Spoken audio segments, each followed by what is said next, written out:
कांग्रेस प्रदेश प्रवक्ता जयपाल पंचाल ने भाजपा द्वारा राहुल गांधी को रावण के रूप में दर्शाने की कड़ी निंदा करते हुए कहा कि ये भाजपा की बौखलाहट दिख रही है, क्योंकि राहुल गांधी की लोकप्रियता जिस तरह पूरे देश में बढ़ रही है उससे भाजपा डर रही है। जयपाल पंचाल बाबैड़ में अपने कार्यालय पर पत्रकारों से बातचीत कर रहे थे। उन्होंने कहा कि इसी साल 5 राज्यों के अंदर चुनाव होने वाले हैं और ज्यादातर राज्यों में भाजपा हार रही है, इसलिए हार के डर से भाजपा सरकार बौखलाई हुई है। यदि कोई भी सरकार के खिलाफ बोलता है तो उसके घर पर ईडी या सीबीआई के छापे पड़ने शुरू हो जाते हैं और उनको किसी भी तरीके से गिरफ्तार कर लिया जाता है। लेकिन देश की जनता भाजपा के इस चरित्र को समझ चुकी है। आने वाले समय में जनता भाजपा को वोट की चोट से सबक सिखाने का काम करेगी। जयपाल पंचाल ने कहा कि पिछले कुछ महीनों से जब से भाजपा को एहसास हुआ है कि जनता के बीच में उनके खिलाफ जबरदस्त नकारात्मकता है और जैसे जैसे 2024 के लोकसभा चुनाव नजदीक आ रहे हैं वैसे ही हर वर्ग आक्रोशित है, सड़क पर है, क्योंकि भाजपा सरकार ने 9.5 साल में जो वायदे किए थे वो वायदे पूरे नहीं कर पाए हैं, चाहे वो 2 करोड़ युवाओं को रोजगार देने का मामला हो या स्वामीनाथन की रिपोर्ट हो। आज आपको इसलिए बुलाया गया है कि भारतीय जनता पार्टी की तरफ से बड़ी ही निर्लजता के साथ एक पोस्टर जारी किया गया है जिसमें बहुत ही आपत्तिजनक टिप्पणियां की हैं और राहुल गांधी जी को रावण की तरह 10 सिरों वाला दिखाया गया है। और ये पोस्टर भारतीय जनता पार्टी को और उसके मानसिक दिवालियेपन को दर्शाता है। हिमाचल प्रदेश, कर्नाटक और अभी जो 5 राज्यों में जो चुनाव होने जा रहा है उसमें भारतीय जनता पार्टी की हार सुनिश्चित है।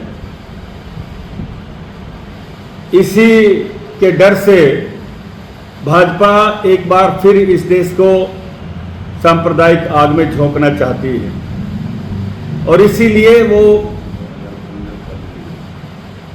इतिहास में दर्ज इन प्रतीकों का इस्तेमाल अपने फायदे के हिसाब से करती है, क्योंकि 9.5 साल के शासन में भाजपा के पास अपनी उपलब्धियों के नाम पर कहने को कुछ नहीं है।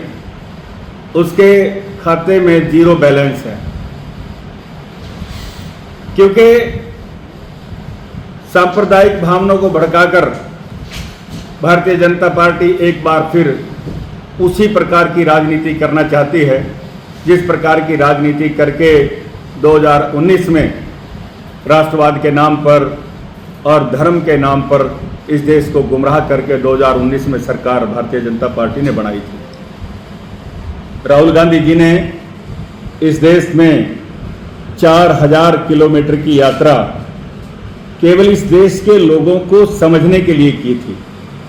वो जानना चाहते थे इस देश की मिट्टी को, इस देश के लोगों को और इस देश के लोगों की समस्याओं को। और जो भारतीय जनता पार्टी ने हजारों करोड़ रुपए खर्च करके राहुल गांधी जी के इमेज को खराब किया था, उनको एक अलग ही रूप में प्रस्तुत किया था, इस भारत जोड़ो यात्रा ने उस इमेज को ध्वस्त करके और उस असली राहुल गांधी को देश के समक्ष पेश किया जो वास्तव में राहुल गांधी का असली चरित्र है।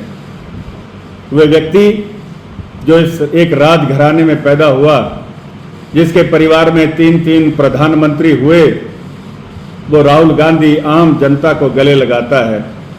राह चलते हुए चाहे कोई भी है, कोई बुजुर्ग है, कोई बच्चा है, महिला है, सबके साथ आत्मीयता से मिलता है।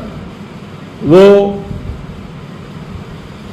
जो उसका रूप नया निखर के आया है, ये भारतीय जनता पार्टी को डरा रहा है। राहुल गांधी हमेशा नफरत को छोड़ करके और मोहब्बत की बात करते हैं। उन्होंने नारा दिया है नफरत छोड़ो भारत जोड़ो।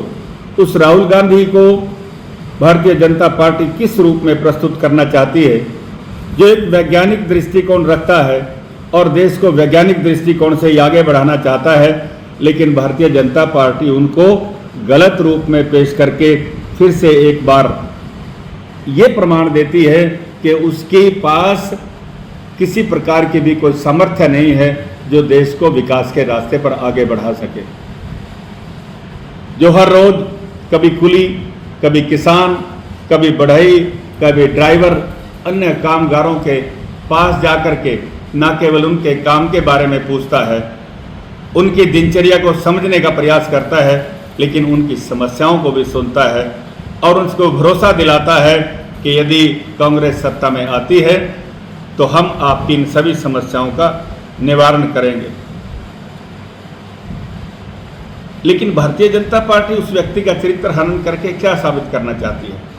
इससे ये बात साबित होती है कि भारतीय जनता पार्टी आज राहुल गांधी के इस नए अवतार से, इस नए रूप से भयभीत है और वो जानती है इस बात को कि यदि वही जनता, जिस जनता को गुमराह करके हम सत्ता में आए थे, यदि एक बार फिर वो राहुल गांधी के साथ खड़ी हो गई तो न केवल सत्ता से बल्कि तुम्हारा जो वजूद है वो भी समाप्त हो जाएगा। राहुल गांधी ने जिस प्रकार से जातीय जनगणना का मुद्दा उठाया और उन्होंने कहा कि जो पिछड़े वर्ग, दलित जो सदियों से अपने अधिकारों से वंचित रहे हैं, हम जातीय जनगणना करा करके इन सभी वर्गों को उनकी जाति के अनुसार, उनकी हिस्सेदारी के अनुसार, जितनी उनकी आबादी है उसके अनुसार हम शासन में, प्रशासन में, पार्टी में हम हर जगह उनको उनकी भागीदारी देंगे। और इसी बात से भाजपा बौखला गई है। भाजपा को अब अपना वो वोट बैंक खिसकता हुआ नजर आ रहा है जिसको उन्होंने हिंदुत्व के नाम पर गुमराह करके खड़ा किया और उनको शिक्षा से दूर करके एक अपराध की दुनिया में धकेलने का काम किया। आज वही पिछड़ा वर्ग, उनके बच्चे आज वो इस बात को समझ रहे हैं और वो राहुल गांधी की बातों पे भरोसा करके उसके साथ जुड़ते जा रहे हैं, उनके विचारों से प्रभावित हो रहे हैं। यही चीज भाजपा को डरा रही है और इसी वजह से वो इस प्रकार के अनर्गल काम कर रही है। इस प्रकार का पोस्टर जारी करके वो राहुल गांधी की छवि को नुकसान नहीं पहुंचा सकते, क्योंकि राहुल गांधी इस नफरत के बाजार में मोहब्बत की दुकान खोल रहे हैं और वह आज साबित कर रहे हैं कि मैं और मेरे विचार ही, क्योंकि जो विचार उनके पास हैं वो गांधी जी, नेहरू जी, सरदार पटेल, सुभाष चंद्र बोस, उनसे लिए गए विचार हैं। उन्हीं विचारों के दम पर वो इस देश को आगे बढ़ाना चाहते हैं और आज देश की जनता राहुल गांधी पर भरोसा कर रही है और वो उनके साथ जुड़ रही है। ये लोग राहुल गांधी का चरित्र हनन कभी नहीं कर पाएंगे।